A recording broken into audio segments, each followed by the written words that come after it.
Hey, welcome.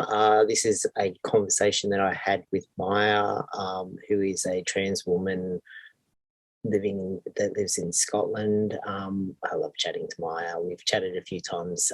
We've chatted many times, but we've published a couple of chats on her channel on YouTube, and we're publishing this one on mine. I Maya is just lovely, warm, insightful, sensitive, just so thoughtful.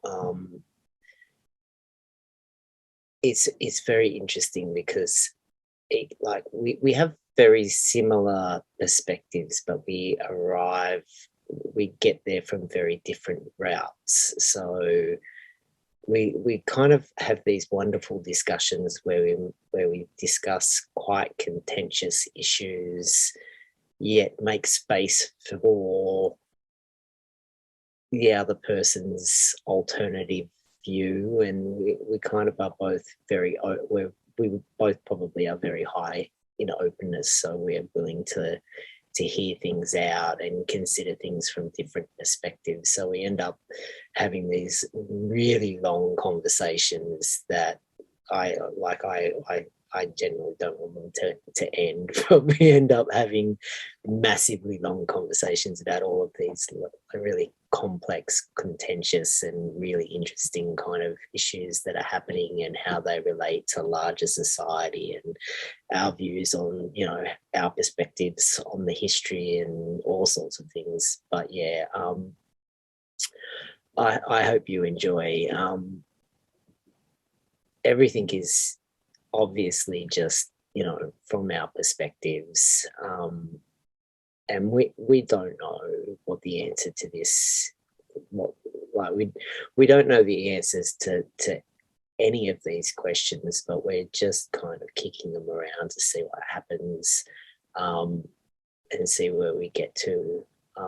So obviously nothing is set in stone, and I think both of us are pretty open to changing our minds about things if we encounter evidence that points in a different direction than where we think things are. But yeah, so anyway, hopefully you enjoy this conversation, because I know that we both certainly did.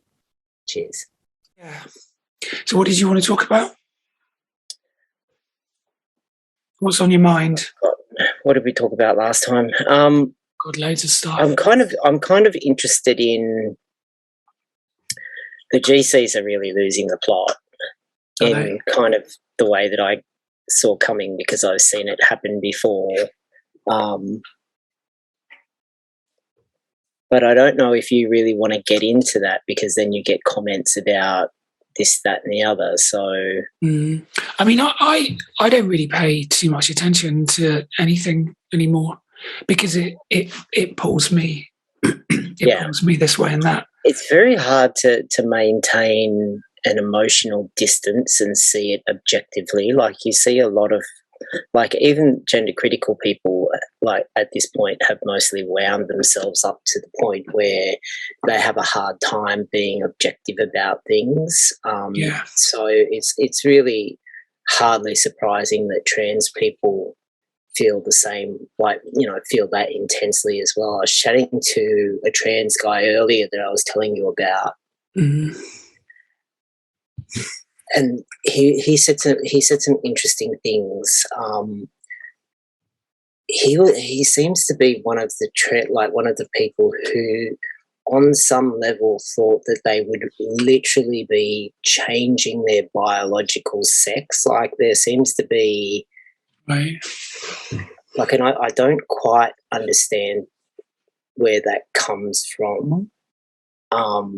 So he is at this stage because he was happy for the first 15 years that he transitioned.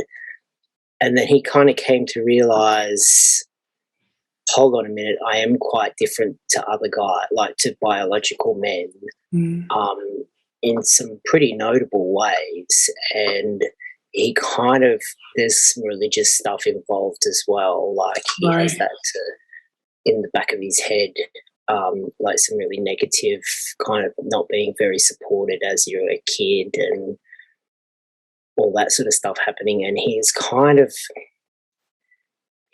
has spiraled into what makes us think that we have the right to do this kind of land. Like, who do we think we are? Kind of like that whole, yes, I transitioned and it's too late now. Detransition is not really a possibility. And yes, it provided some happiness, but I don't know if, like, they've kind of, because my personality, like, I did my personality profile, because my personality is quite robust, and I'm not much of a warrior, and I'm not the sort of person that, well, I thought I was the sort of person that second guesses myself or doubts, but I did this, the Myers-Briggs thing, and apparently I'm like a 7% in the 7th percentile on that frame. So, and what letters? What were you on the Myers-Briggs? What? Well, it depends, because it kind of breaks down. The one that I did breaks down each category. It doesn't say you're an IFNJP or whatever it is. Right. It just kind of went through all of the categories and kind of said, bang, bang, bang, bang, bang. And I haven't really perused it that thoroughly as yet. I've kind of just been amused by certain things, but I haven't really taken that seriously. But yeah, it kind of has made me think, well, in relation to other people that get to this stage in their transition, or earlier even in their transition, and they start second guessing themselves and the decisions that they previously made. And I don't, like, I can appreciate, like, there are two ways I can go from this point. Like, I can appreciate that the stigma that's associated with being trans can wear over a long period of time, and different people deal with that differently. And now I've gotten the original bit that I was going to go back to. But yeah, like, because so much time has passed, you kind of forget. It's very easy to forget why you transitioned in the first place, like the level of discomfort that, you know what I mean? Like, we're so distanced from that point, from that position at this point, that we have so much space around us that we think that we can look back and that we remember everything, but we just don't. Like, so much time has passed, and we're so different from the person that we used to be that needed to transition, that I kind of think to go back now and start, like, you can get to it to a degree. So I'm not saying we should. There is no room for reflection, but there doesn't seem to be a lot of room in the reflection for realizing that there are a lot of stories that we can tell ourselves about who we were and why we did this. And especially when you're feeling the pressure of, like, you're not into the gender ideology stuff, you didn't see that coming, and you kind of feel like that is encroaching upon your community in a really negative way, and that reflects badly upon you. Like, I don't think, like, people that I know that think this is a really bad idea, I don't think for a second that they look at me and go, this is your fault.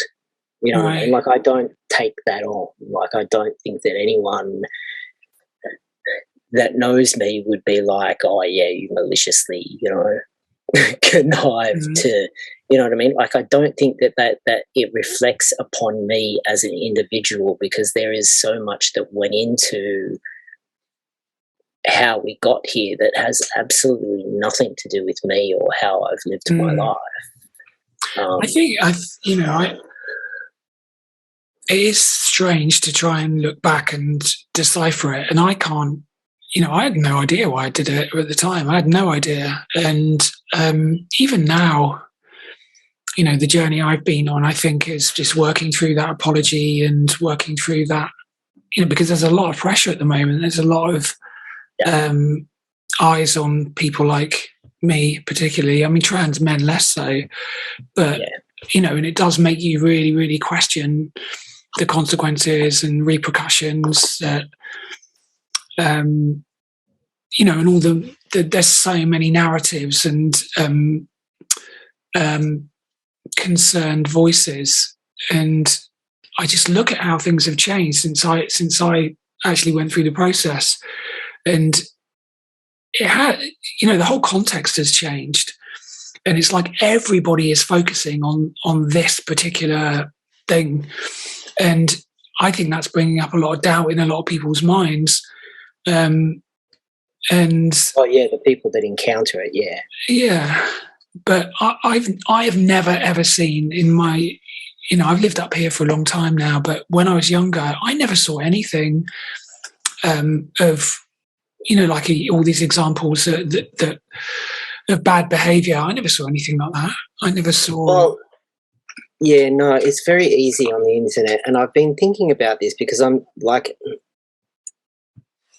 I kind of have been a little bit, and I suppose the people that have been watching me on Twitter, which you're not on, so you haven't seen it, I kind of came in and went, no, that's not okay, to the like the batshit crazy queer stuff.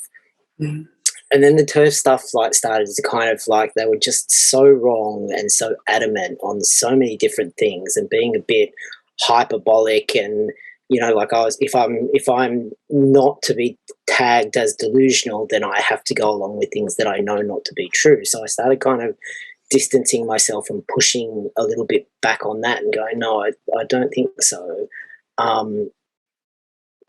And Paulie said this in the conversation that I had with her, social media is a really poor way to understand what's happening in the world. So you kind of see, a few dozen or a few hundred or even a few thousand videos of, TikTok kids doing stupid things or being outrageous or trying to find themselves, which is kind of what young people do, that we're just, it's just being visible in an unusual way for the first time. And people are grabbing hold of that and seeing it as representative. But I don't know that that's the case, I think that it seems like it is, but I don't know if that's true. But do you think that those younger people that are transitioning are treating this with the seriousness that it was treated when we did it? Well, before we had that's kind of the thing, is that the reason that it has changed this much is because I didn't have to do this. I kind of got a free ride straight through. But up until that point, you kind of had to go with hat in hand and kind of be the right type of person and the right type of personality and present the right way to get access to, the keys to the kingdom. And I even know, I met up with a trans queer, non-binary trans guy. I had coffee with him last week or the week before. And even he got knocked back. He went through a hospital system here and got knocked back, and in the last decade, so you kind of, I don't think they are taking it as seriously, and I think some of them are, and this kind of goes into the whole Alice Drager thing. I was just going to say, some of them are doing some really stupid things that they are going to regret later. And I a lot of the stuff I see, I wince when I see it. But there's so much going on. Are they just playing it up for their friends to try and be cool? Yeah, I know. To create that nipple pain person? Yeah, Are they just trying to create a viral video to be to stand out from the crowd? Are they playing it up in public and then not meaning anything they say? I think, I but mean, you know what? can we even stop them? The thing is, though, you know, when I transitioned, I began in the 90s. I think I started in 97.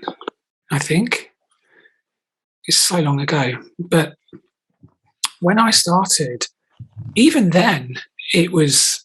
I mean, it was treated with real seriousness, but the context was you were a man that just needed to do this for whatever reason, and it was a last resort, and um, there was no kind of narrative about. I mean, they talk. I mean, you hear people talking now about this whole concept of having a female essence or something that is misaligned with your physicality. But there was no talk of that at all in my therapy. I was in therapy for 3 years. No one even mentioned that. It was this simple. And I've seen my medical records, and I've read all my doctor's notes and the various psychiatrists' notes, and the standout thread that I see in that is how much does this person need to do this? That's it. That's it. There was no diagnosis of anything. There was no terminology or typology used, nothing at all. It was, is this person going to be able to function without doing this? Do they need to do this? That's it. That was it. And that's and all through the therapy that I had, 3 years of therapy, that was the only question. So it was completely up to you. There was nobody saying, okay, you are this or you are not this. You just worked through all of your concerns, all of your wants and needs. And all the guys that I met, there were men and women in therapy when I was in therapy, and we were all there just trying to clarify our motivation and to consider whether we could live any other way. And that was it. But now I think the thing that's changed is that it does seem to be sort of something that people are choosing because they think it's going to be in alignment with some kind of concept they've got in their head. And that is not what it was when I changed. When I changed, it was a last resort, an absolute last resort. And, you know, so I think we've gone too far into permissiveness. You know, I mean, it was hard when I changed. It was hard, but and in some ways, I wish that it was we were identified, or there was a way of seeking help sooner. So, because I always knew that I wanted to do it ever since I was 7 or 8 years old. So, you know. But I think we've gone too far in the opposite direction now, and it's not that the system is permissive. I don't think. I think it's a cultural meme now. It's a cultural movement. It's a form of expression for young people. Whereas if you're doing it for that reason, I don't think it's a lot of them are playing around with gender, though. Like, yeah, that's it. Yeah, it seems to be the people that are playing aren't. Like, I heard one of the Aarons say this, and I kind of trust his judgment on this. He was saying that it's not the people that fully transitioned and thought that they were transsexuals. But it's those people that are detransitioning. It's not the people that are playing or microdosing that are coming to regret this in such a huge way. Well, it's the people that actually thought they were transsexual, that they're the ones detransitioning. Really? Overwhelmingly, that's what he said, and he kind of spends a lot of time involved in this. So I kind of would, I feel pretty safe in taking his word for it. Yeah. Do you know what I think? So, you know, like it's like I was thinking about. I've thought about this a fair bit. You know, like the people are kind of getting, and I can appreciate why people are as upset as they are about sports and about how big this has gotten kind of suddenly. But when you think about when you think about how would you go about even stopping this? Well, you Like, can't, this is a can you? cultural movement that has built up over Yeah. decades. Let me So can I there ask you is- something? Yeah. So when Aaron said that, what's the time frame post transition that people get to that point and they go? Because I think that, be up to about a decade. yeah, I mean, I think that, you know, for my own personal experience and the older trans people that I know, you do get to a point where the meaning of the whole thing kind of changes, and you think to yourself, I think with age, you become, your requirements become less. So it sort of like loses importance. So for me, I still feel super comfortable, and I don't regret it, and I don't want to change. But I realise that, you know, to find any kind of sort of peace, if that's even possible, you need to be sort of not attached. So if you're kind of worried about your presentation all the time, or you're worried about passing, or you're worried about the investment you've made in sort of constructing a being, which is exactly what you do as a trans woman, you're sort of, you know, moving everything around and making something look completely different. So it's a huge physical and emotional investment. But at some point, as you age and as you kind of mature emotionally and mentally and spiritually, you know, what can you do but let go? And so I think some people probably reach a moment of realization, and they think, oh, actually, there's more to me than my body anyway. So do I still need to be this? I think that's probably what it's about. I think there's a lot of rewriting of history in that factor as at that point as well. Like, you know, would you have gotten to this point if you had a life of quiet desperation? No. Hate, you know what I mean? Like, yeah, there's a lot of theories floating around, and that's all they are, theories. Like, we really don't know that much about this. Like, you know, we don't really understand the motivations or what, you know, like, we just don't know so much about this. And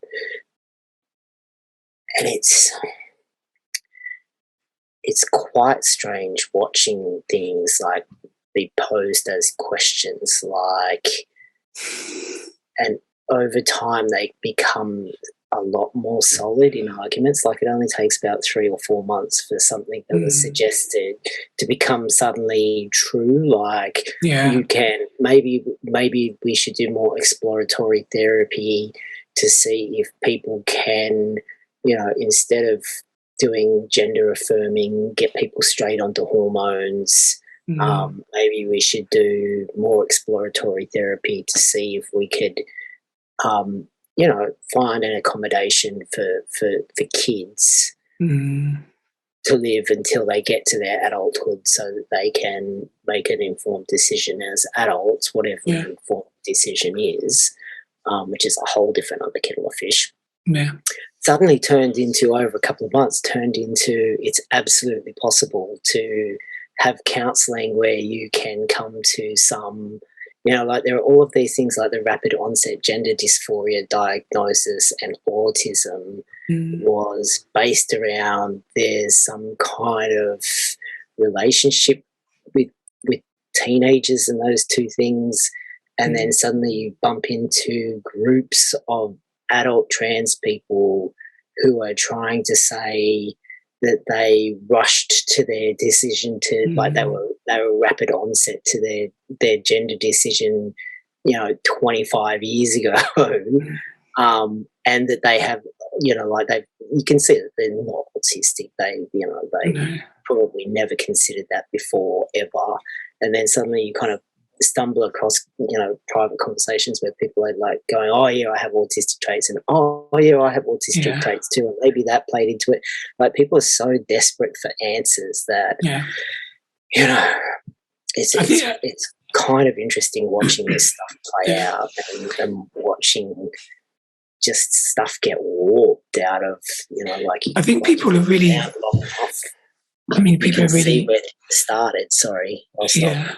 I think, you said to me in our first conversation ages ago that you need to trust you made the best decision at the time, and you need to trust that person that made the decision.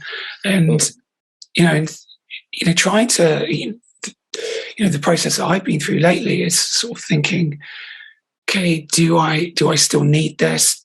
Can I correct it, or can I undo it in some way? But I think that's a mistake. I think that's a big mistake. And, you are who you are right now anyway. You can't go back somehow, because the person that made the decision is now the person you are now, and everything that happened in between made you the person you are now. So what are you going to do? Try and forget the last 10, 20, 30 years or something? It's just, I think it's wrong thinking. And I think a big part of it is the pressure on, particularly on trans women now. And it's just this there's an apology. That's why I stopped looking at stuff now. I used to watch A Wider Lens a lot, and I watch it occasionally, and I don't watch Benjamin Boyce at all anymore. I don't really. I've started watching the 2 Hours. They have some really interesting guests, but it's just so toxic, the debate, and I feel threatened. I feel threatened by it. I feel threatened by the hate. I feel threatened by that hate, and it seems to be, if we were talking about anything else in the same terms that are being used in this conversation, those people would be.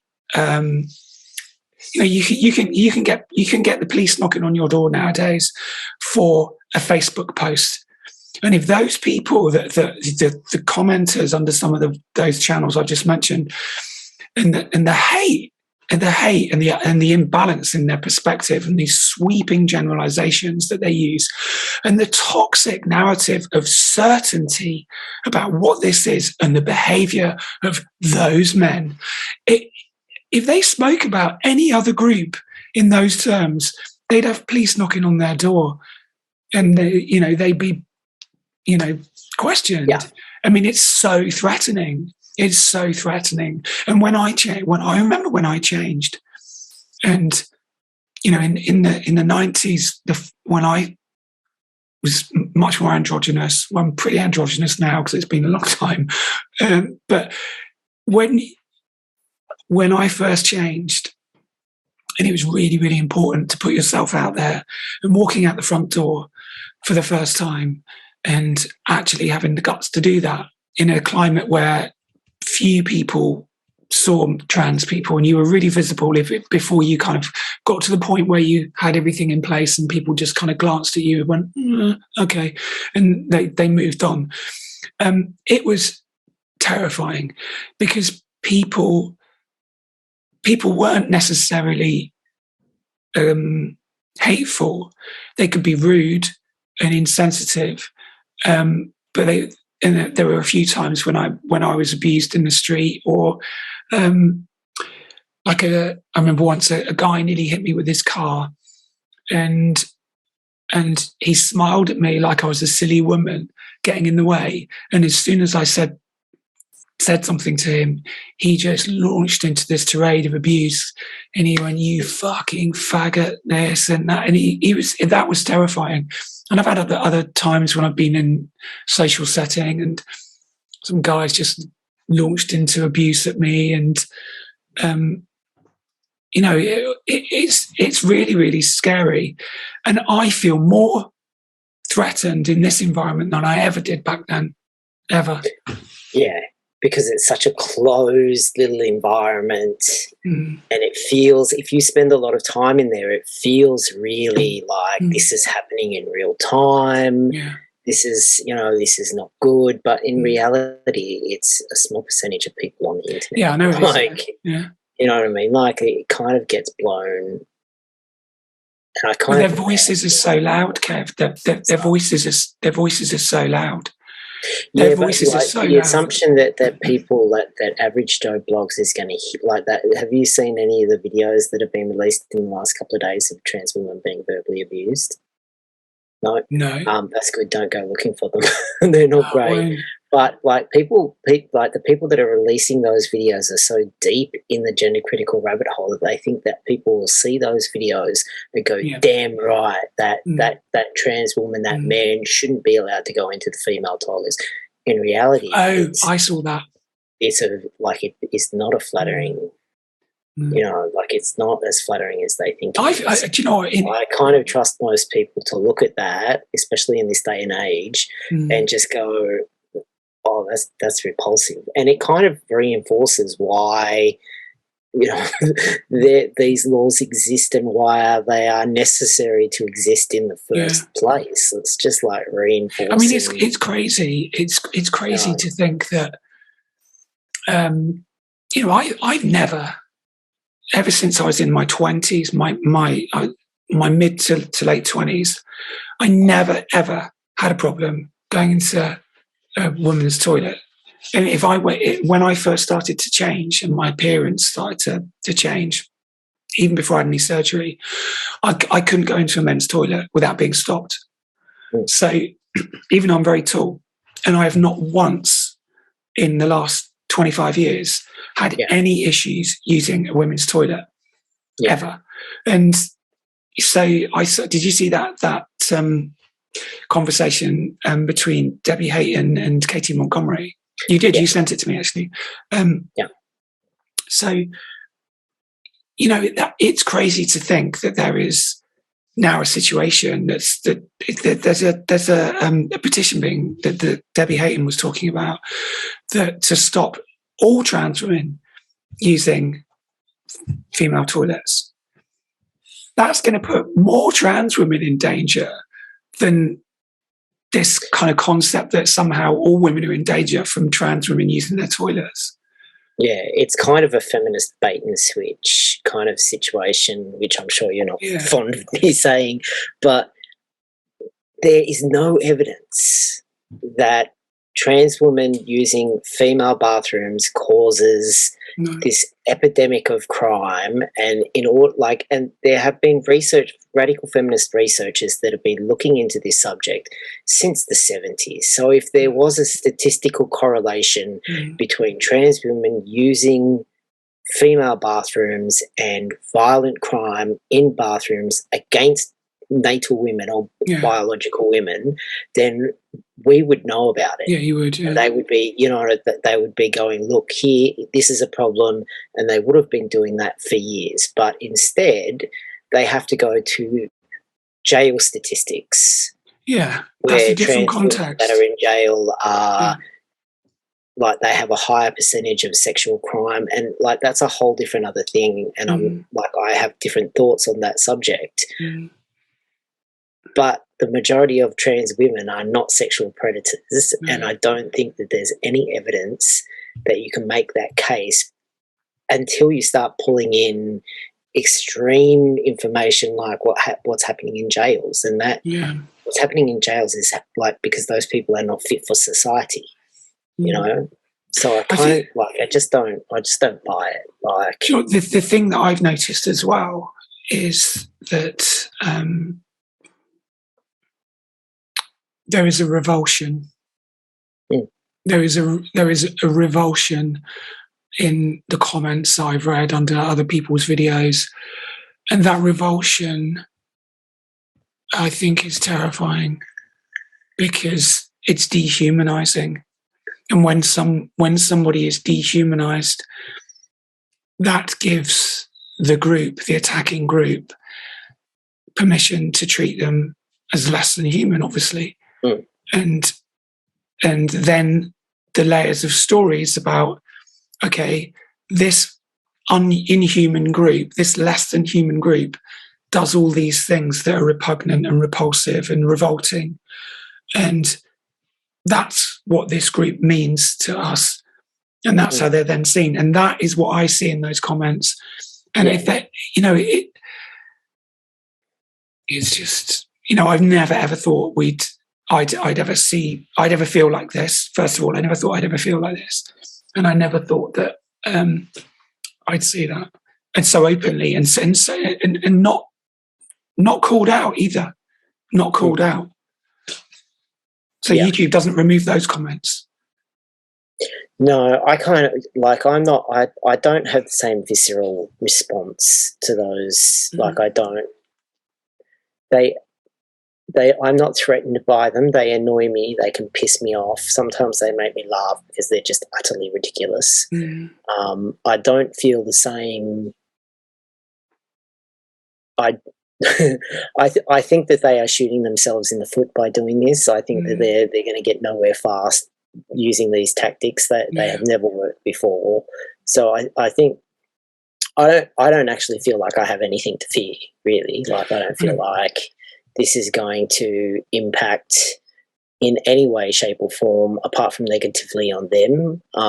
You've got testosterone pumping through your blood, though. I haven't, and I feel I feel completely exposed.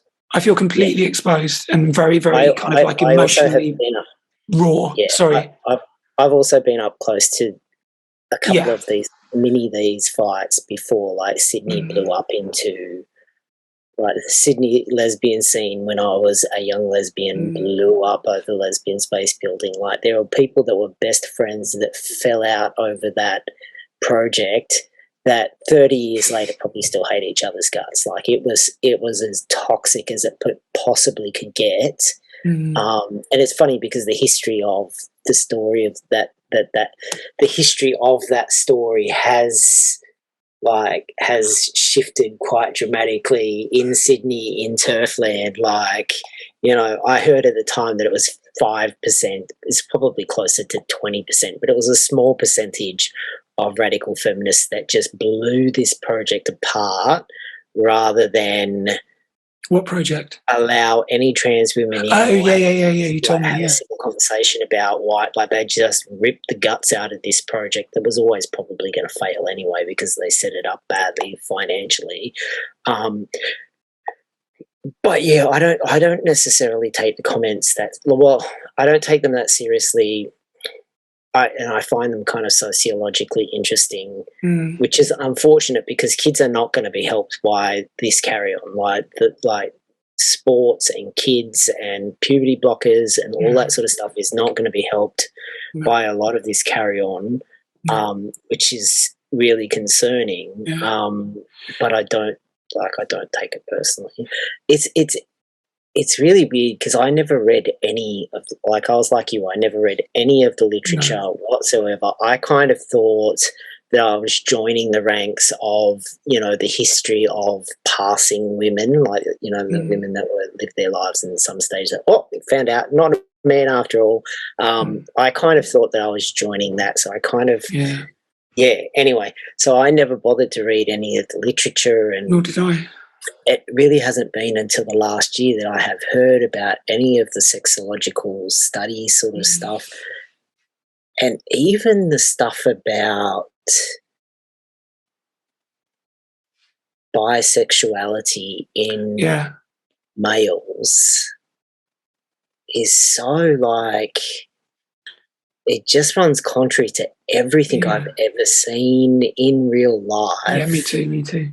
Everything that I see discussed, like it's absolute fact about heterosexuality, homosexuality, HSTS, AGP, it's so clearly defined, but it doesn't reflect my experience of being on the scene in London. And every single trans person I've met, you meet hyper feminine trans women that are much smaller in stature and much, you know, that those are HSTS, but everything else.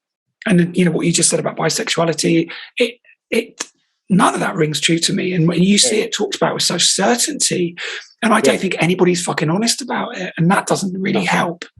Like anybody that's lived in a subculture like you have and I have knows that it is absolutely not that clear. It's totally different. And the people that are involved in this debate are not really reflective of the life that you've lived and the life that I've lived. They're not even a part of that culture, it seems, because they're not so clearly not talking about it. Happening.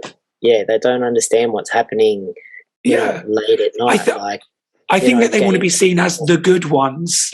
Yeah. All the trannies that are, whether they're male or female, that are involved in the debate, they want to be the good ones. They want it. They're not like I'm not like them. I'm not like them. There is a bit of that. There is a bit of this was I kind of want to be as sympathetic as I can, because everybody is struggling in their own way. That's very charitable. Definitely see the psychology behind,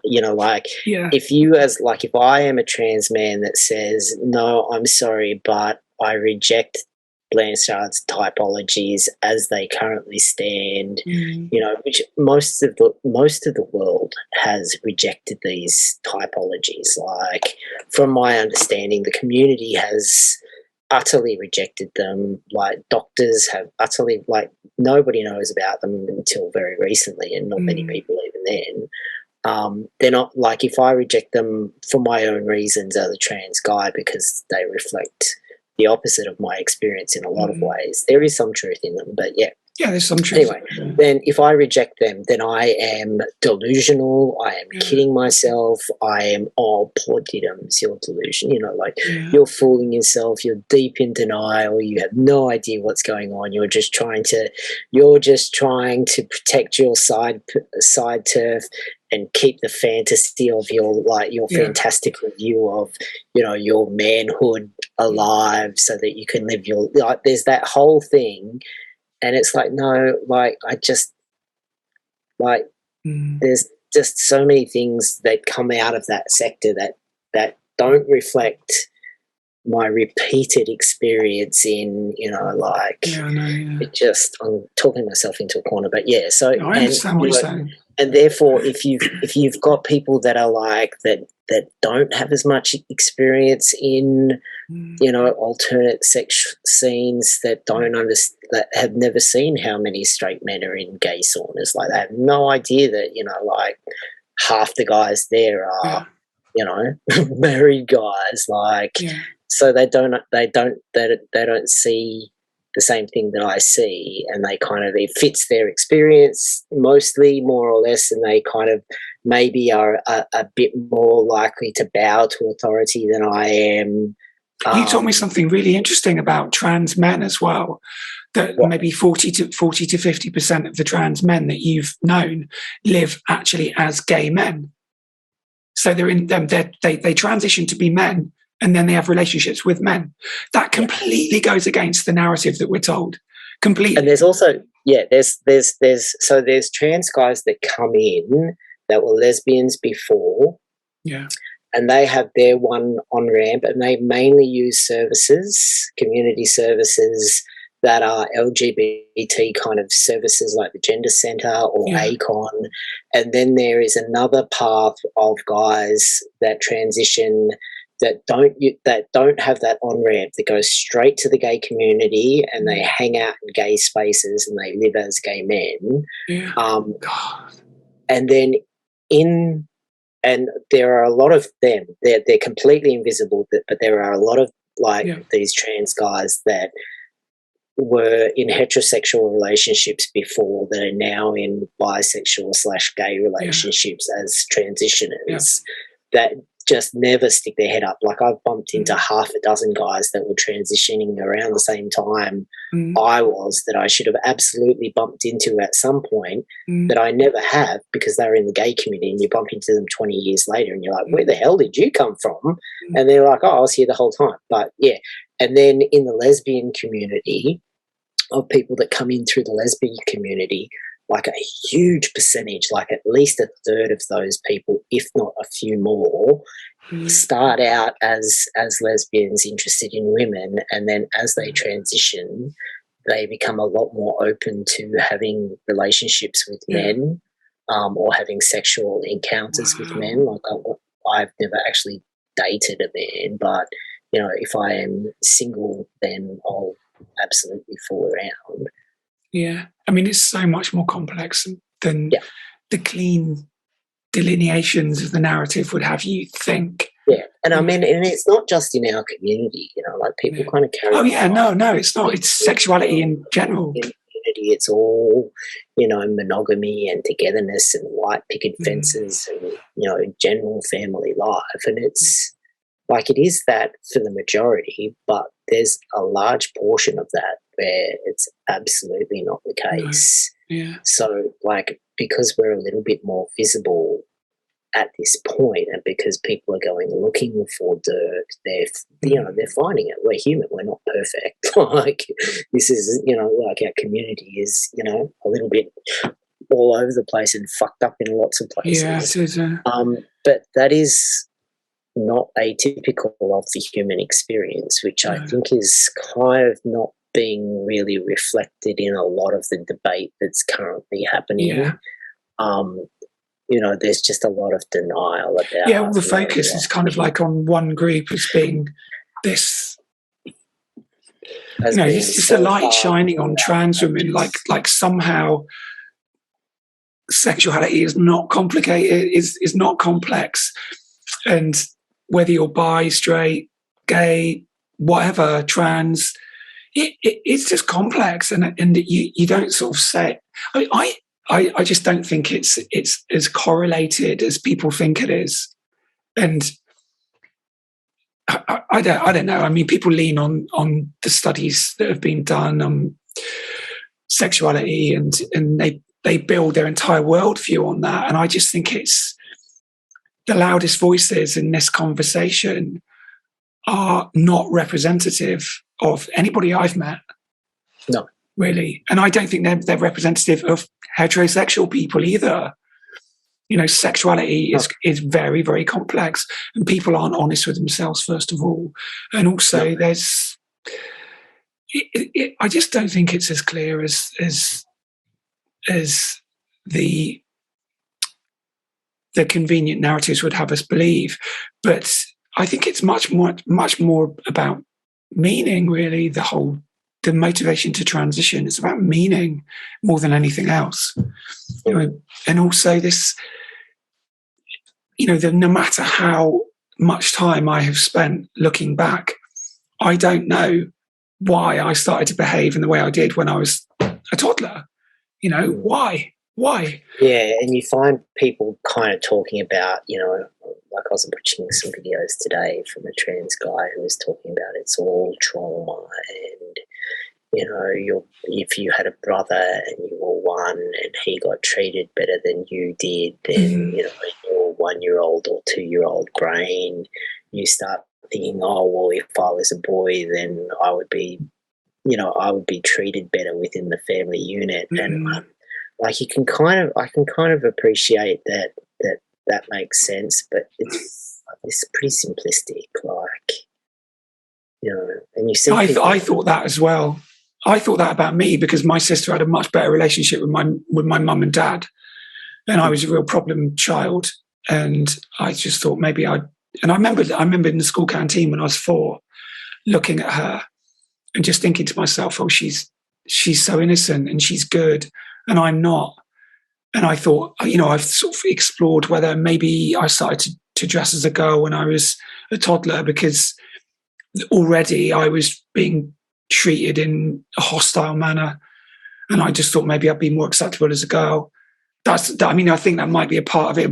That might be why I put on my sister's clothes when I was a toddler. I don't know, but no matter what, it's always been there.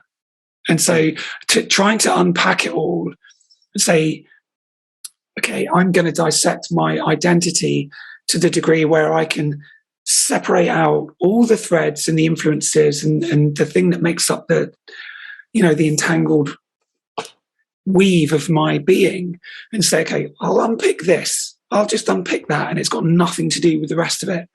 You know, it's just ridiculous. And the more I examine my past and the more I try and sort of dissect myself over the last year or so, the more I found that it's vague and mysterious and multi-layered in its meaning. And for me to say, okay, this is just something that happened to me, or it's something that came on me at a certain time in my life, It didn't. It's always been there. Always been there. Since before I can remember. My mum remembers me behaving, like dressing in my sister's clothes. And I remember playing with girls in the village and feeling really comfortable. Yeah, there's a multitude of influences. But the point is, I'm not suddenly going to get to a point and go, I'm cured. Or I'm not going to suddenly sort of like unprogram myself and then revert back to some former pristine state and go, okay, I'll be a man now. It's not going to happen. And even now, when I look at my identity now, the reason I feel a growing sense of peace is because I know that it's a mystery, and I can observe that mystery within me as it expresses, as well as kind of be the interested, involved party to that whole kind of expression. But I'm also watching it. I'm also watching it and laughing a lot of the time. But then, I think the reason I feel quite threatened by the conversation at the moment is because nobody really wants to understand it. They don't. They want to understand it through the convenient narratives that science. It's like the fucking church of science that people hang their hopes on. It's like, what about phrenology, feeling lumps in people's heads? What about lobotomies that were all the rage? What about eugenics? All these things that measuring someone's skull because somehow told you everything you needed to know about them. And yet people now seem to forget all of that. And they're going, well, I had a blood test and I've seen, so much better now. It's horseshit. It's horseshit. Science is just a moving moment of saying, okay, we know this. And then you tend to forget all the other stuff. And people get invested in an idea, invested in a certain perspective, and then they can't let it go because it means something to them. And it's just, you just let it all go. It's a mystery. Yeah. But then again, we do have, sorry, Kev, I'm on a roll now. Oh, you're right. but we do need to acknowledge that there is something very dysfunctional about the social contagion, and the affirmative model isn't really helpful. So it's a big fucking mess. But at the core of it, there is a mystery, I think. Yeah. Okay, over. It's like, yes, it's a big fucking mess, but by creating a louder, bigger fucking mess is not going to fix the first fucking mess. No, it's not. It's not. I kind of came in and was like, oh, there's a problem. We'll just need to fix this problem, and we'll get together and we'll do it. And it didn't take me long to realize, oh shit, yeah. Oh. Yeah. And then you kind of, so much about this just doesn't add up to, it just doesn't quite add up in the way when you take a macro view and look at all of the different influences and how we kind of got to here and all the politics of even things that are completely unrelated, like it just doesn't. I think that narrow little view where they've plucked trans out of its understanding and sense in the community and the world and blah blah blah blah blah, and they're putting it under a microscope, and of course it doesn't make sense. Like nothing would make sense. It doesn't make sense in that But if you look at any aspect of our civilization, and I have to put that in quotation marks because it's barely civilized. If you look at any aspect of it, and you really closely examine it, it's fucking broken. The whole thing's broken. Like it's insane. Even if you just take I can't say it, but it begins with a V, and children are given multitudes of them when they're too young to have a robust immune system, and that leads to an explosion over the last 50 years in chronic diseases and chronic illnesses and autism and immune disorders.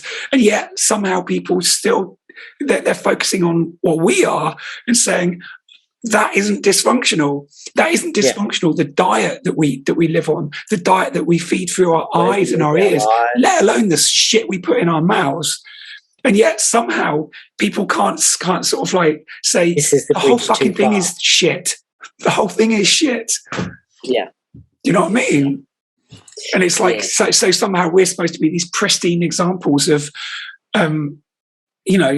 human expression. And it's us that are disrupting the entire. Yes, it's our fault. But you know what the thing is? So I think the irony of the whole situation is to get 25 years post-op, or 20 years post-op, whatever, you have got to have gone on such a journey of self-knowledge, introspection, maturity to actually get to the point where you can kind of balance stuff and say, I don't know this, and to get comfortable with the fact that there is an unknowable quality to who we are and what we've done, and reconcile the actual reality of having gone through such an incredibly profound change.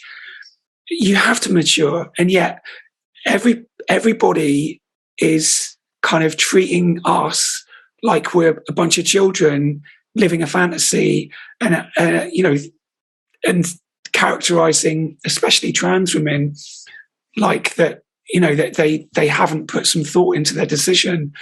But but then you see the examples that are used of the, it's pretty grotesque sometimes, some of the examples used.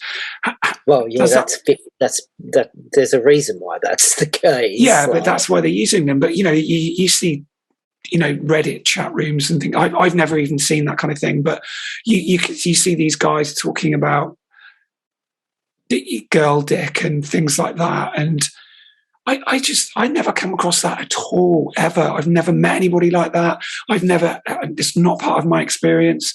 Are those people a reflection of your experience and my experience? No, they're not. So how many of them are there? Well, the other thing is that, like, that has progressed so far. Like, what's the sort of society do we want to live in while we're stopping that from existing or pushing that? You know what I mean? Like, how do you, if we live in free societies where people are, you pay your taxes and you are basically free to live your life so long as you're not, physically impacting other people or stealing property or blah, blah, blah, like, so long as you're not actually hurting anybody else, you are allowed to do, you are free to a certain level. In order to stop people from it, like, how are you going to structure society in a way that keeps it free and fixes that problem so that lady dick becomes a thing of the past? Like, but I think also that there is, people can be idiots, people can be selfish, people can be insensitive, and trans people are no different. How can you proportionalize the fact that there are trans people who are just going to be badly behaved? Yeah, because they have permission to do that. Yeah, that says it.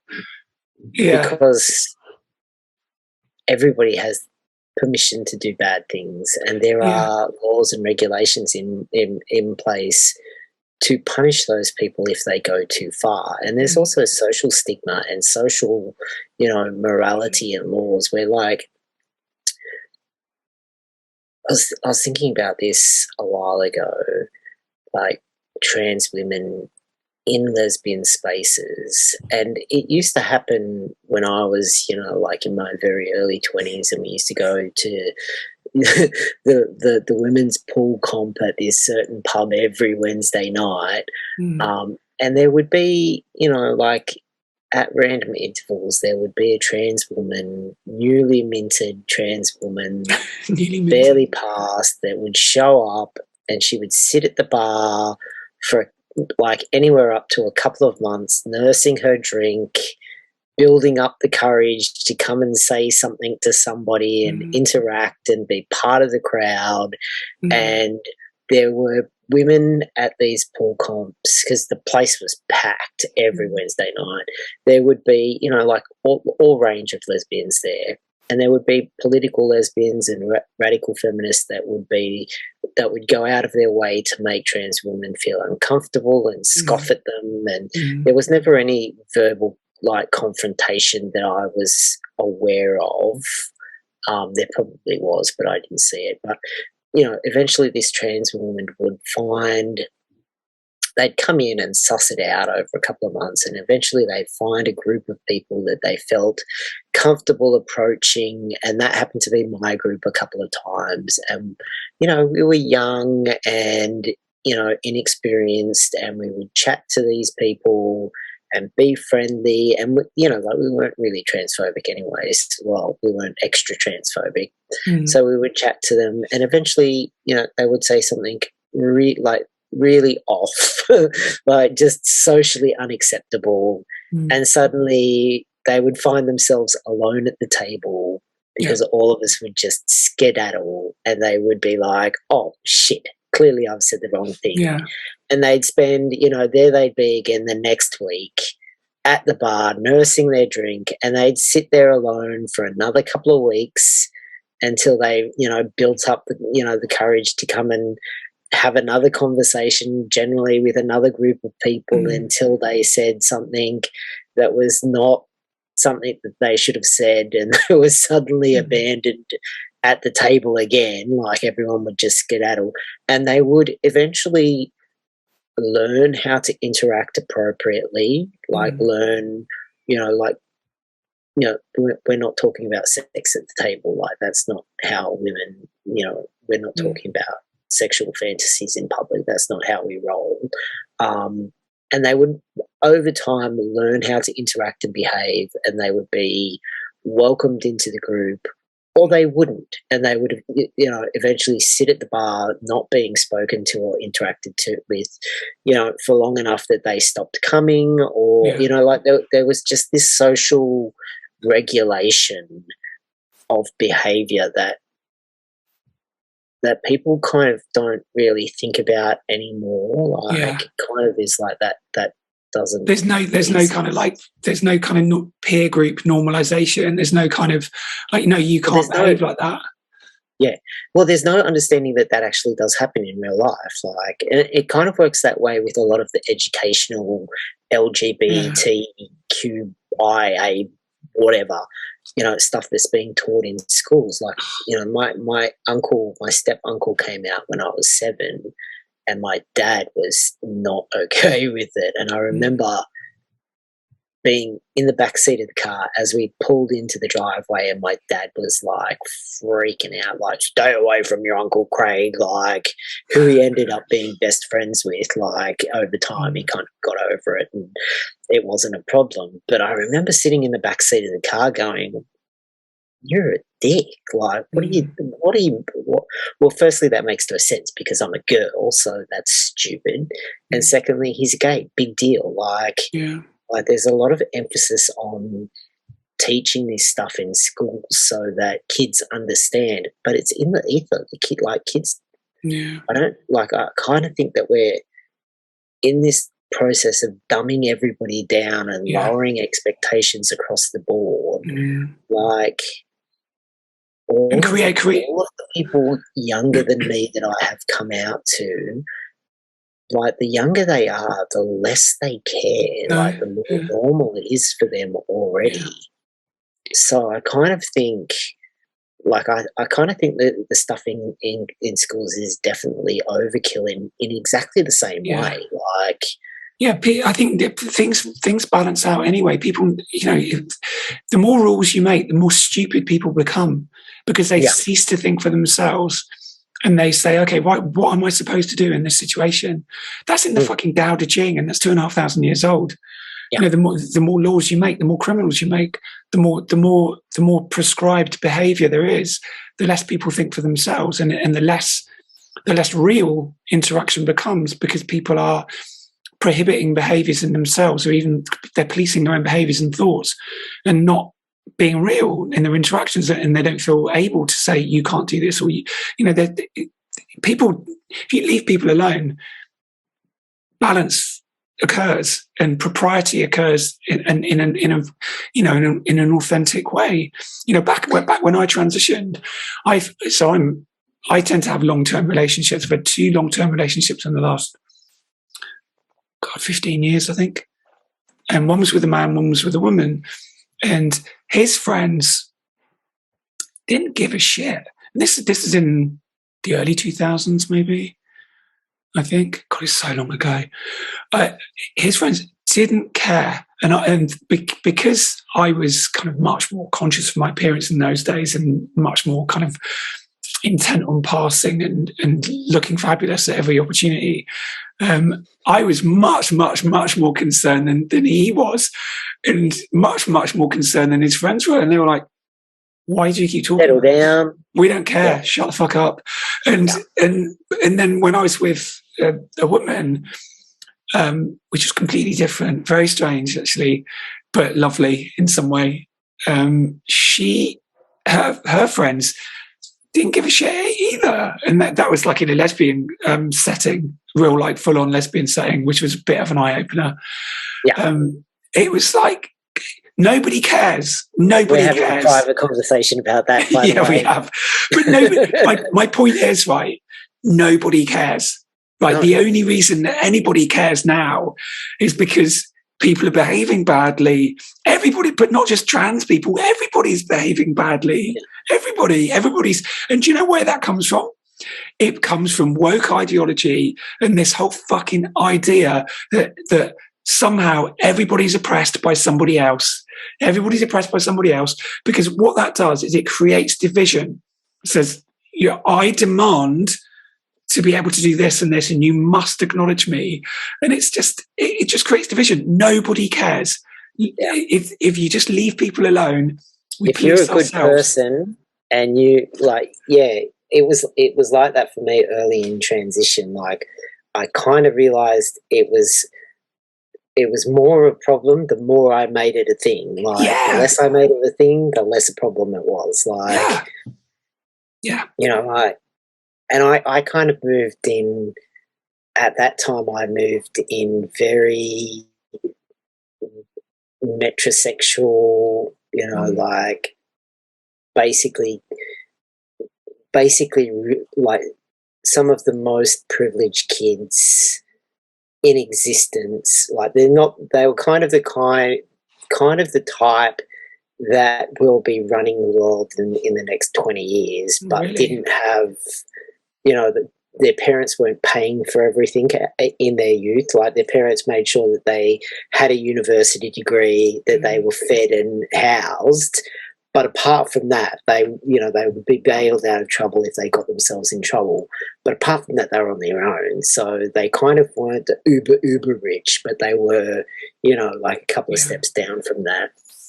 And they've all gone on to, you know, amazing, brilliant careers, blah, blah, blah.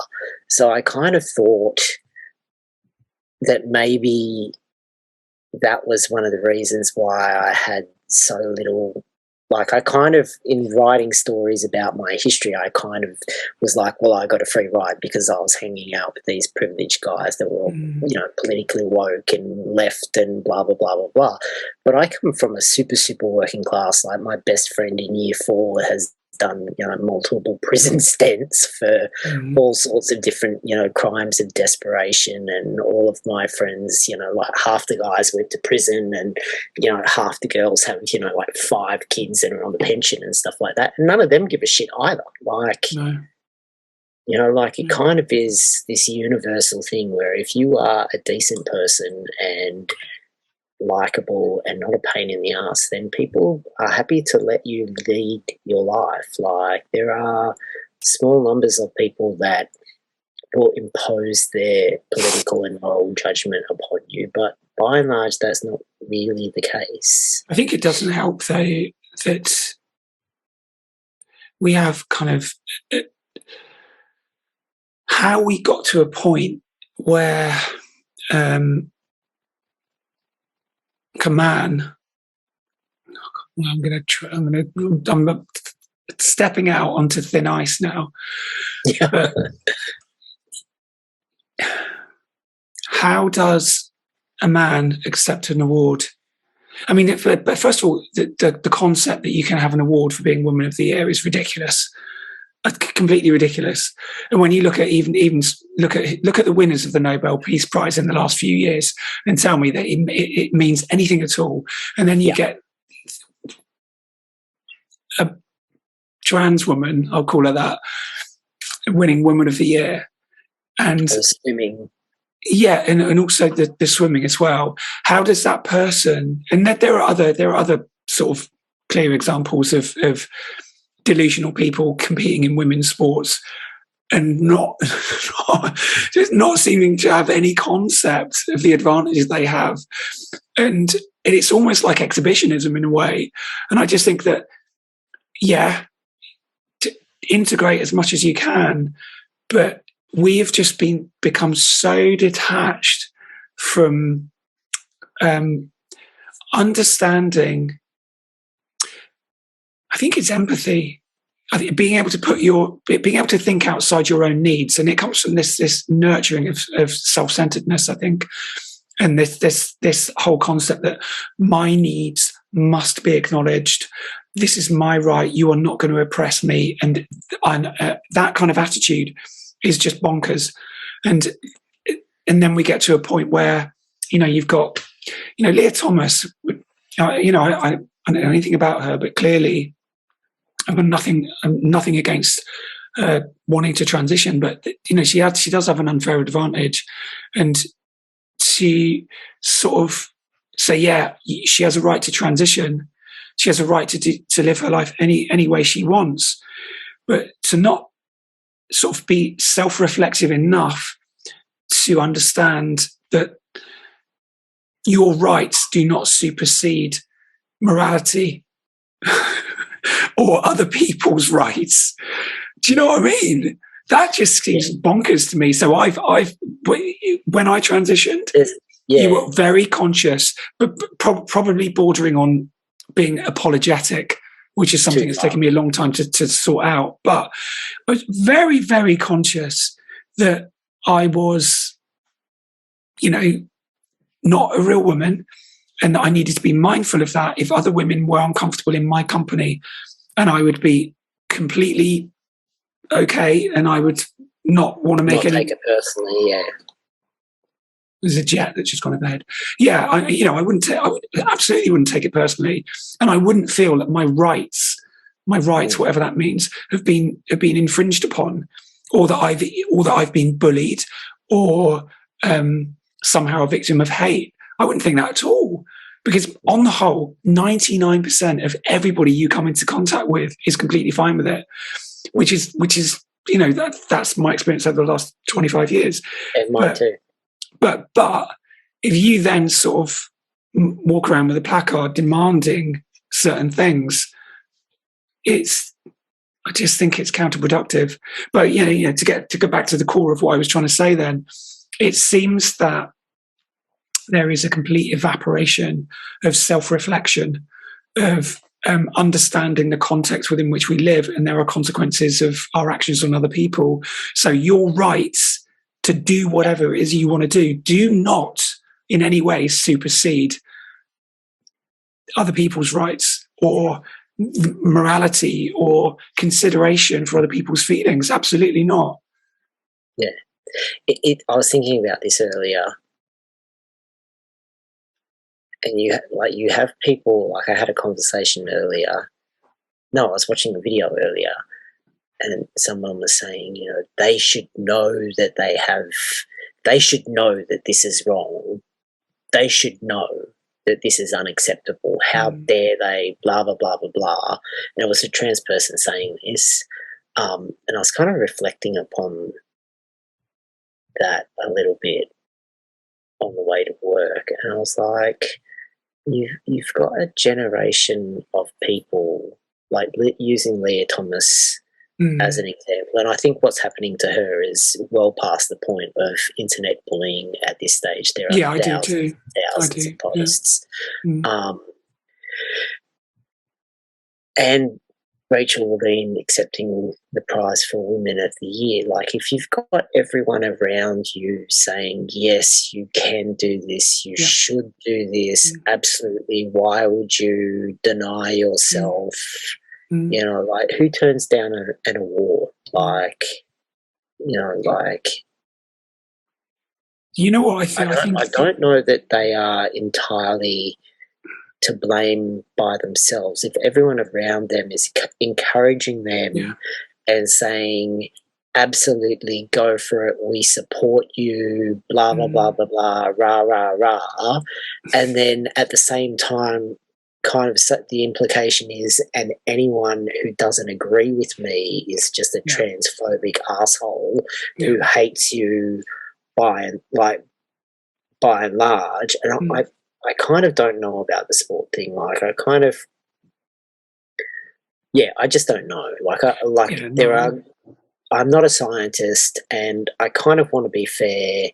And it seems like on one hand, it's like, well, yeah, of course. And then on the other hand, it's like, well, there are some pretty convincing reports saying that the longer you're on estrogen, the more your advantage diminishes, but then there's the height and the lung thing, and you know, so I kind of am like, I kind of think that trans women have a physical advantage, because I also know a couple of like trans relationships where you have a trans guy taking testosterone, so, and he like is super sporty weightlifter type guy in a relationship with a trans woman that got domestically violent, and he's stronger than a normal woman. Like, he's stronger than a biological woman because he's been on testosterone and he trains like a maniac. And he's unable to defend himself against a trans woman that is twice his size. Like, there kind of is a bit, but then that could be an aggression thing. Like, I kind of don't know. We need to trust our common sense, really, don't we? We need to trust I kind of want to be fair, but I don't know that we know the answer to this, and it would break my heart to go, trans women have a physical advantage and therefore they shouldn't be allowed to compete. But if that is the way that things wash out, then you know that is kind of the way it washes out. Life is about compromise, though. I can kind of go either way. No one gets everything they want in life. Life is about compromise. You don't, so you don't get to win all the time. You don't get everything. You don't get to do everything you want to do. So, you know, suck it up. So what if you want to be an Olympic swimmer? If you transition and you're going to have to make some compromises if you want to be fair.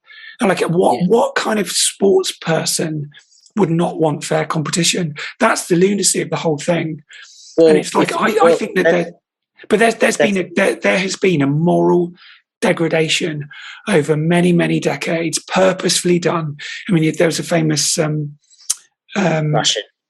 No. There was a famous TV series a few years ago called The Century of Self, and he also made a series called Hypernormalization.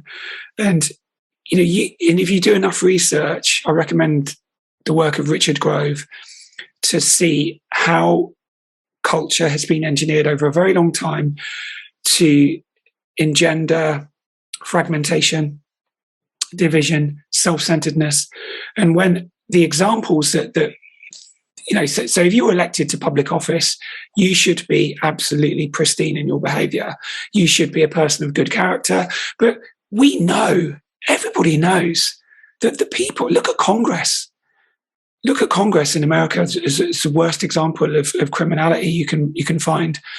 I mean, how they're allowed to trade stocks, for fuck's sake, with insider information, and that's legal.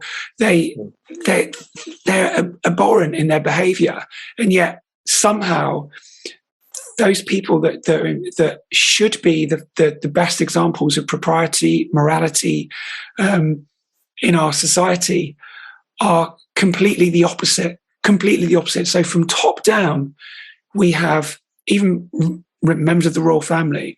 If you want to kind of put them on top in some kind of crazy world, like the behavior of those people the people that we would say are at the top of the pyramid in our society, is so dysfunctional and so criminal, and yet somehow the people that are subject to the system that those people are controlling, they're supposed to go, yeah, like we're supposed to be kind of like paragons of moral virtue.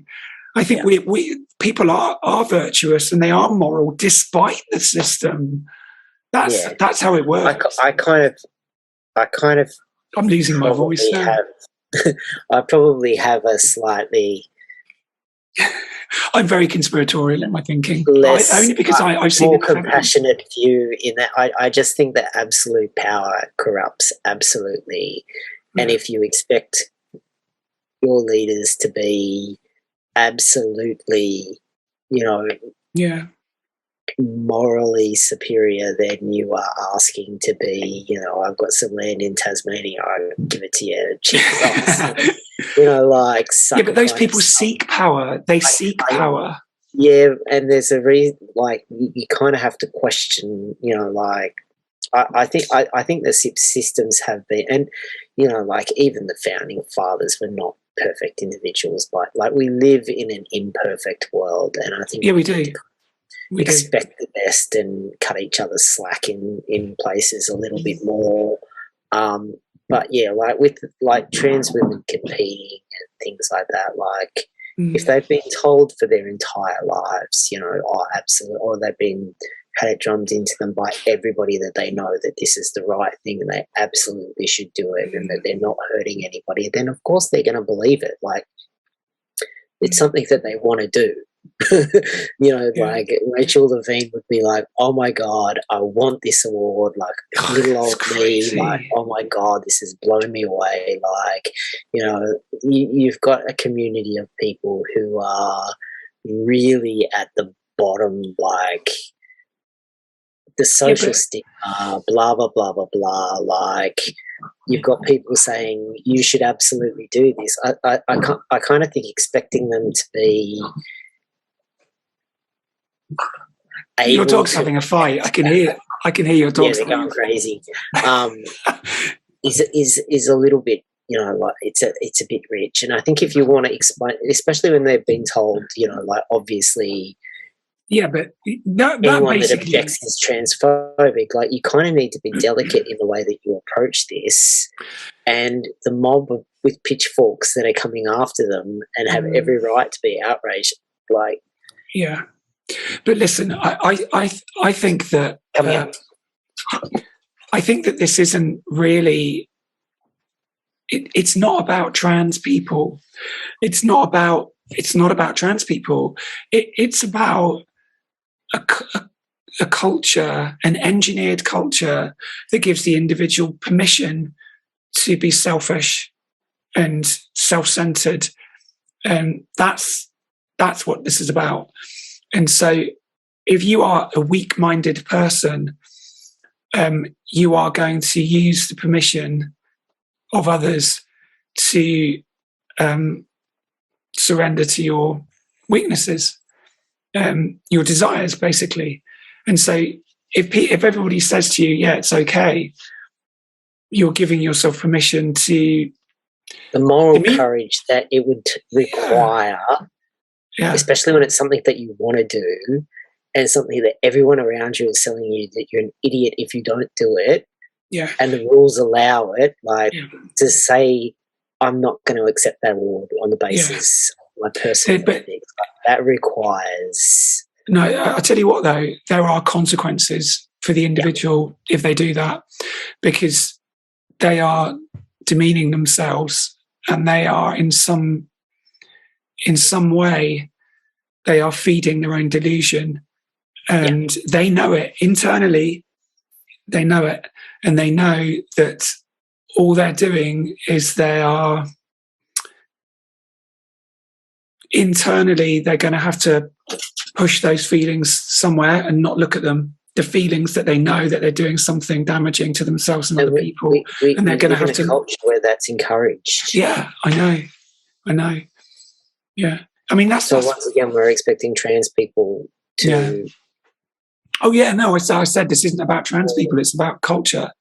But yeah, you know what I mean? Like, but in this instance, we're expecting trans people to behave in ways that are more moralistic than, like, and you've got a group of people that are, they're looking for acceptance. They're looking for acceptance, so they're going to take it, aren't they? Yeah, wherever they can find it. And they see that. Not us, them. We keep saying they because we're not like them. Well, no, we are like, absolutely. I'm not. I mean, am I still like that? We're all human here.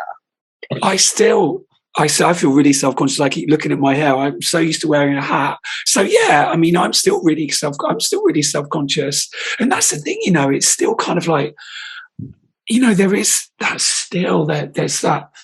I went through, sorry, I'm going to change the subject now. I went through something yesterday. I made some notes yesterday, but I was, where I find myself now is that, how can I put this? It's so strange. We need to be something. We need to be something.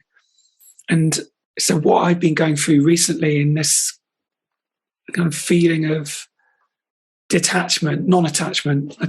Why does non-attachment mean something different to detachment? It does seem to be something different in meaning when you say non-attachment.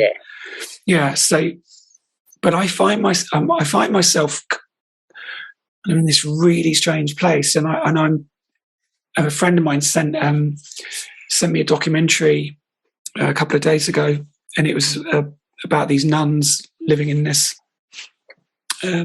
convent in North America, Boston, near Boston, I think.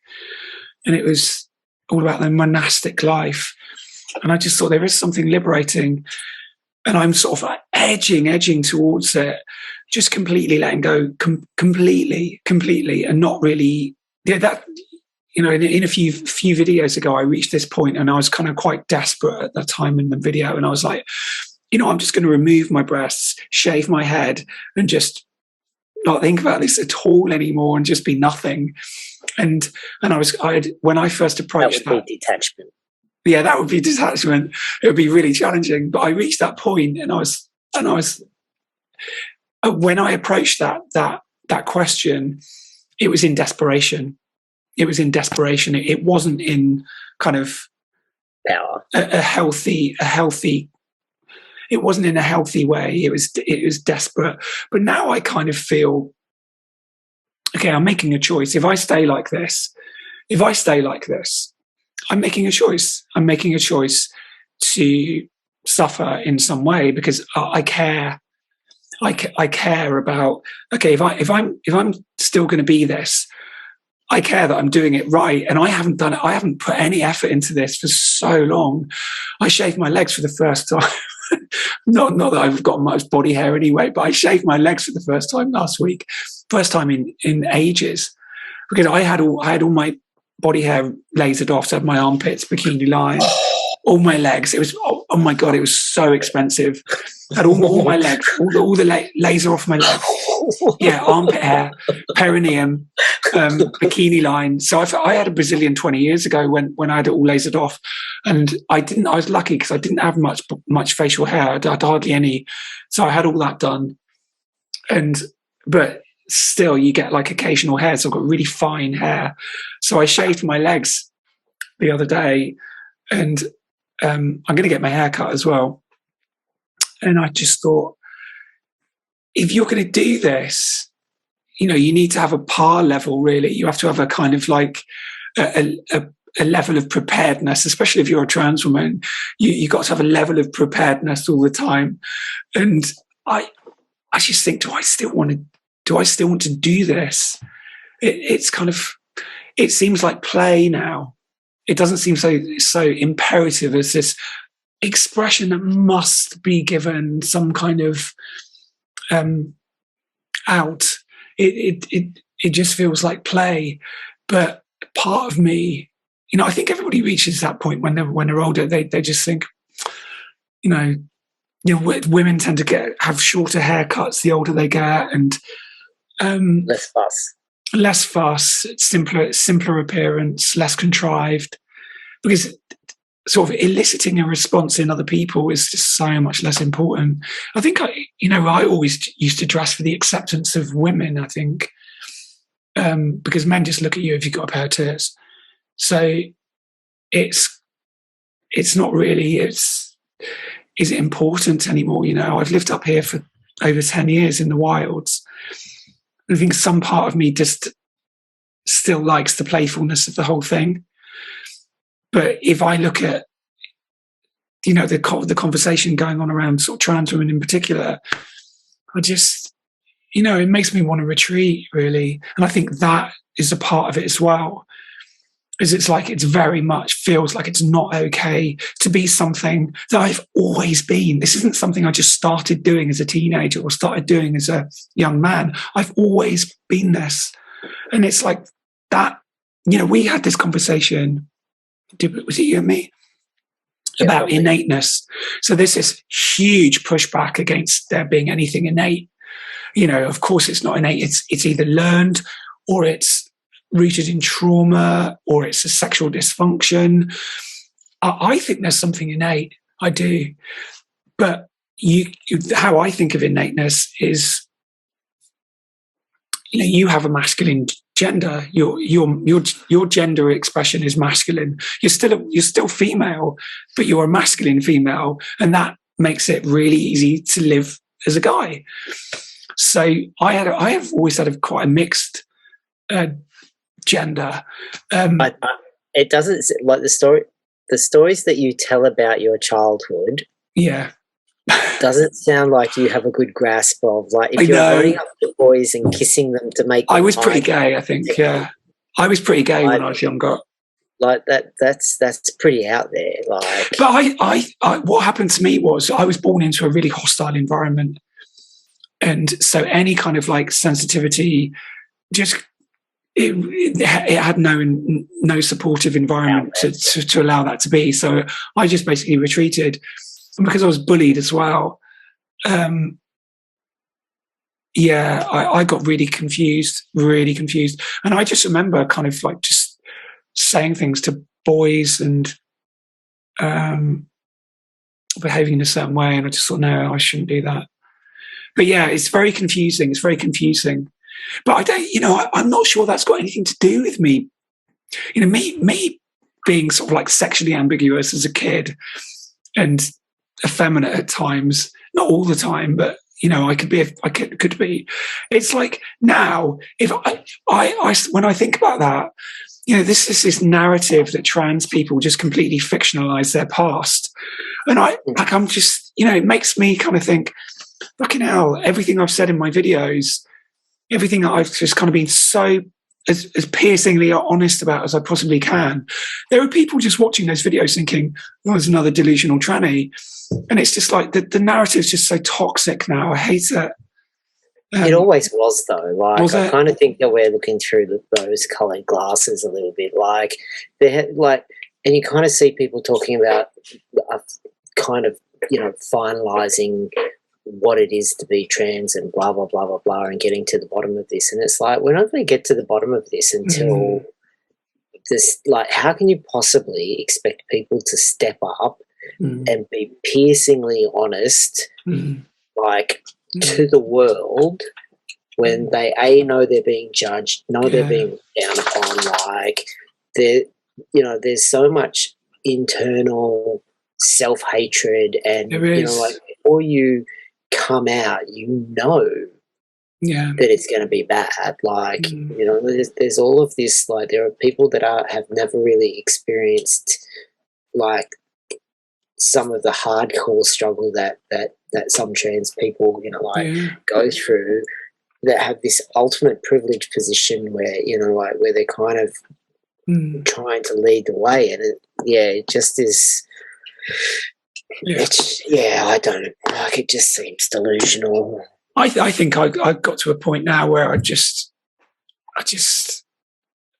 know we're talking about it now, and I sort of like promised myself before we got on this call, I promised myself that I just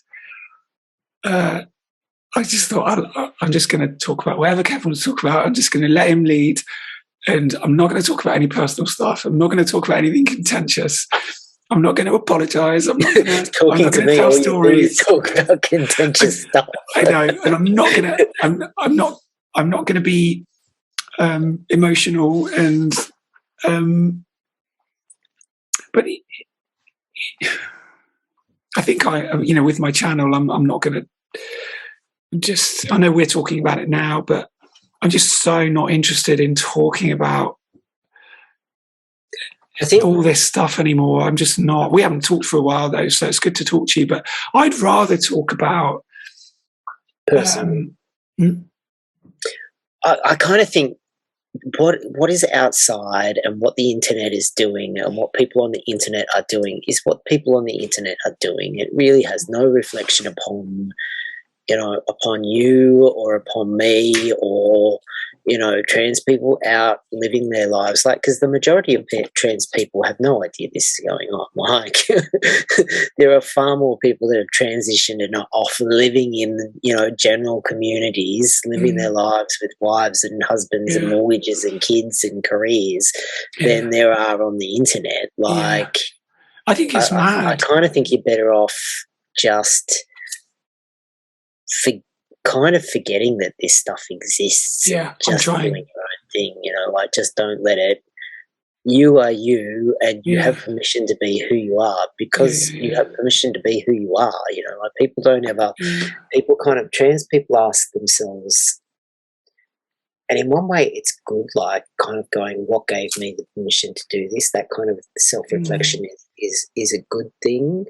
But nobody else is going, well, like, why did humanity think that we had the right to build cities and cars and pollution and, like chop down trees and ruin nature and slaughter animals the way that we do? Like, it kind of seems a bit like the level, like, and I understand and I kind of can agree with a lot of the gender critical stuff. I kind of can appreciate where they're coming from and see their point, and I agree with some of it and I disagree with some of it. But just this, like just the general hypocrisy of trans people have been around for a long, like there's a long history of, like passing women in lesbian circles and, like these histories have been around forever. They just haven't been in mainstream people's faces before, and it kind of is a little bit reminiscent of having to, like, every time there's a community that gets rights, whether that be women or blah blah blah blah blah, there is this pushback of we have to make room for these people, blah, blah, blah, blah, blah, and society was perfect before we had to make room for these people. And it's like society has never been perfect. No. We always make room for people. It's never the end of the world. Like, yes, there are problems that need to be sorted out, but we're not going to do that by setting our hair on fire. Like, it just, the level of crazy that is out there at the moment is... I'm just not interested in getting involved anymore, really. So I think, if we do this again, can we do this without talking about this stuff? I don't think we can, but I don't really want to talk about it at all anymore. I'm not interested. I'm much more interested in, the emails I get from people in the comments under my videos, like gender and the whole trans thing is just a tiny part of it. And this is about being, it's about truth. It's about, obviously we have a difficult journey to get to truth. But that's far more interesting to me, the human experience, of which this is just a little bit of a more complex expression. But that is far more interesting to me, and spiritual growth, non-attachment. I'm not really equipped to get involved in the debate. Really, it's just, it's just toxic. And if we were just left alone, I don't mean just trans people. If people were just left alone without all these interested groups being funded to create change, it would just balance. It would just. That's why I think that might be really naive, hopeful, maybe. But I'm much more interested in the similarities between people are far more common than the differences, but it's the differences that are being highlighted all the time, and that victim status that each group must have. I can't remember, is that postmodernism or post-structuralism? I don't know which one it is, where every group is oppressed by another group, and then what's that going to do to a culture? There's going to be no cohesion. There's no cohesion anyway, because we've just been deracinated from any kind of relationship to our heritage, and we're all just sort of free floating, trying to make up our own stories, and it's or forge our way through life in our own way, and it's just destructive, really destructive. So what I'm more interested in is our shared humanity, and who cares what I look like and what I do, that's what I think. I've got this I get frustrated because there is just an imbalance in the focus. Like, society is less than perfect, and we have built it this way, and we all participate in it this way, and nobody likes it being this way. But all we do is bicker amongst each other in really strange ways, where it kind of. I don't really know the difference between post-structuralism and postmodernism, because I'm a lazy reader and it just seems like blankery. But nor do I. My life's been fine up to this point. It kind of just seems like the more free, like the more we have tools to, 200 years ago we were, or 400 years ago we were struggling to survive as a species. Our days involved, survival, feeding each other, living in community, sustaining relationships, being in a family, and we're just so far removed from that now because we have all of this technology and all of these labor-saving devices. No, that doesn't sound right. Devices. And instead of, it just kind of feels like instead of using that spare time to create meaning and embrace our lives and find meaning, just spiral more and more into meaninglessness and navel gazing in ways that are just so unhelpful. That are leading us. My backup plan is to retire to some kind of Buddhist monastery personally. Oh God, yeah. Check out. Yeah, I'm kind of like an all or nothing person, and so that's what I was saying earlier on. I'm kind of at the point where I could just shave my head and remove my breast implants and remove my breasts and just be nothing. I did sort of consider that as a pathway to liberation, but I just don't think it matters really anymore. I don't think. Yeah. I think, however, as long as people like you and I put our faces out there, then we will have to contend with these questions and these debates. And it's really, for me, about context. Yeah. Being aware that there is a larger context. Like I'm kind of more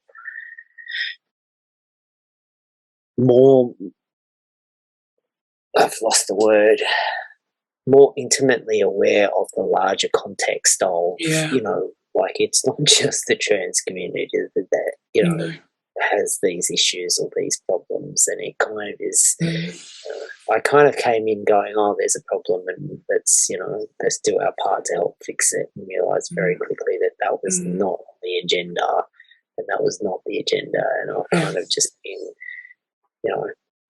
staying around for, a couple of reasons, but mostly because it's just sociologically fascinating to watch. Why are you making videos for your channel? Well, I haven't at the moment. I know, but you've made videos for your channel. Why are you doing this? Why are you doing this? Because I kind of saw gender critical stuff unraveling before it started to unravel. I kind of noticed that it was really unbalanced, and I kind of wanted to warn against that. And now I am kind of kicking around because the narrative of what trans people are, like who trans people are, what transition is, why people transition, is just so lopsided. Yes, I'm kind of kicking around now just to be a visual representation to other trans people, to people who are interested in actually finding out what it's like, just to kind of be a visual representation of, there are lots of sane trans people out there, and, we lead imperfect lives and transition for all number of reasons, and we're not all, there's this, you'll never find a date, you'll lead a horrible, lonely life, and this is really hard, and blah, blah, blah, blah, blah. And there are people for whom that is true, but that is not true across the board. No. And I kind of think people know that. I give people the benefit of, I think people are smarter than the narrative allows for. I think you find people all the time that are very interested and very surprised. Like, people aren't even touching my channel because, it's still very, very young, but I'm not saying the sorts of things that people want to hear. I'm saying the sort of things that people need to hear rather than, getting pat. So, but, it will be what it will be, and, I'll leave it up for as long as YouTube leaves it up. So I think that it helps a couple of people, then that's a good thing. I think that what I always come back to is just my experience, and we'll wrap it up now because we're coming on 2 hours. Yeah. My experience is that nobody really cares. No, really, if you transition, it's a difficult path to walk. And if you do it, only do it if there's no other way that you can live. No other way. And in my experience, living in the middle of nowhere up in Scotland, lived on an island.